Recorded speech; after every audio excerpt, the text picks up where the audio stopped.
The Holy Bible, 200-year-old Holy Bible. Let's read it. Genesis, chapter 1. In the beginning, God created the heaven and the earth was without form and void, and darkness was upon the face of the deep. And the Spirit of God moved upon the face of the waters. And God said, "Let there be light," and there was light. And God saw the light, that it was good. And God divided the light from the darkness. And God called the light day, and the darkness he called night. And the evening and the morning were the first day. And then God said, "Let there be a firmament in the midst of the waters, and let it divide the waters from the waters." And God made the firmament, and divided the waters which were under the firmament from the waters which were above the firmament. And it was so. And God called the firmament heaven. And the evening and the morning were the second day. And God said, "Let the waters under the heaven be gathered together unto one place, and let the dry land appear." And it was so. And God called the dry land earth, and the gathering together of the waters called he seas. And God saw that it was good.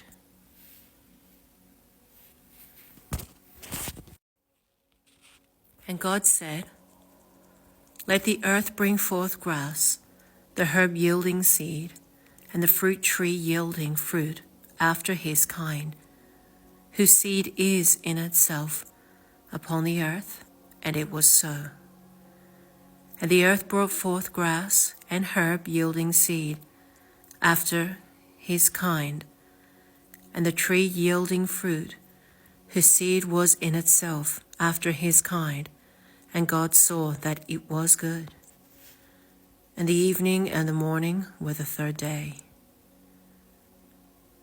And God said, "Let there be light in the firmament of the heaven to divide the day from the night, and let them be for signs, and for seasons, and for days and years.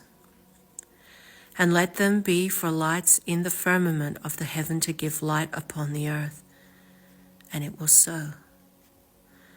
And God made two great lights, the greater light to rule the day, and the lesser light to rule the night. He made the stars also. And God set them in the firmament of the heaven to give light upon the earth, and to rule over the day and over the night, and to divide the light from the darkness. And God saw that it was good. And the evening and the morning were the fourth day. And God said, "Let the waters bring forth abundantly the moving creature that hath life, and fowl that may fly above the earth in the open firmament of heaven." And God created great whales and every living creature that moveth, which the waters brought forth abundantly, after their kind, and every winged fowl after his kind. And God saw that it was good. And God blessed them, saying, "Be fruitful, and multiply, and fill the waters in the seas, and let fowl multiply in the earth." And the evening and the morning were the fifth day. And God said, "Let the earth bring forth the living creature after his kind, cattle, and creeping thing, and beast of the earth after his kind." And it was so. And God made the beast of the earth after his kind, and cattle after their kind, and everything that creepeth upon the earth after his kind. And God saw that it was good.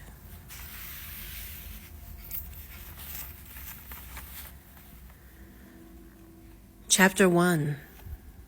Where did Moses get this record of the creation?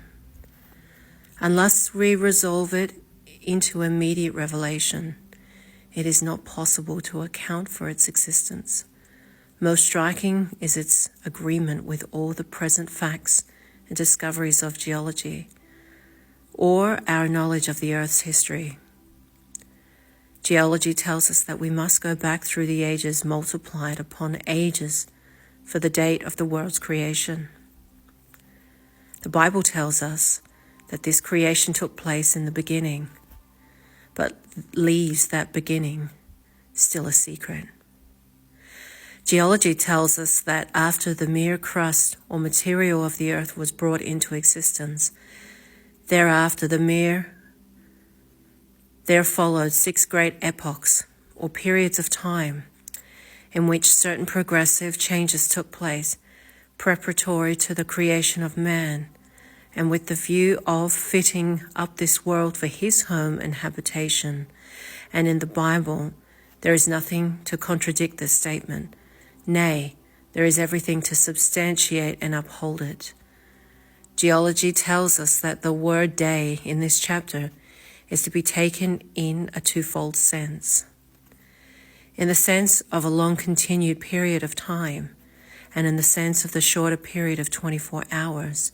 And in both of these senses, the word is used in the Bible.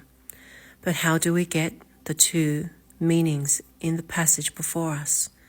Thus, when the mere material of which our earth is composed was brought into existence, it took an epoch, or ages on ages of time, for that liquid mass, yet without form and void, wrapped in darkness and without any organized existence, over which the Spirit of God brooded with vital power, producing the earliest forms of organic life, to settle and consolidate, to create light, and to prepare the atmosphere as a medium for the sun's rays to reach the surface of our earth.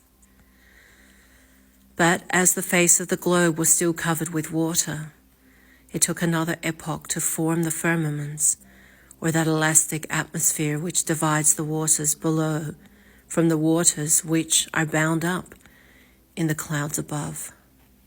And the same thing holds true of all the other successive changes which followed. But when it pleased God to reveal to Moses the facts involved in our earthly creation, he did so in 6 distinct visions, and during those hours when deep sleep falleth upon man. In the first vision, all that took place during the first epoch passed before the mind of Moses, and hence he says, the evening was and the morning was one day. Nothing more took place for the next 24 hours. With the second night came the second vision, and in the second vision there was revealed all that was done during the second epoch, and so on, in succession, till there was nothing more to make known about the creation of our lower world. Having by one grand creative act brought all matter into existence, out of this pre-existent matter did God form and fashion all other earthly things. Even man himself, so far as his body is concerned, was formed out of the dust of the earth, so that the Creator never multiplies means, if means already exist sufficient to accomplish the end which he has in view.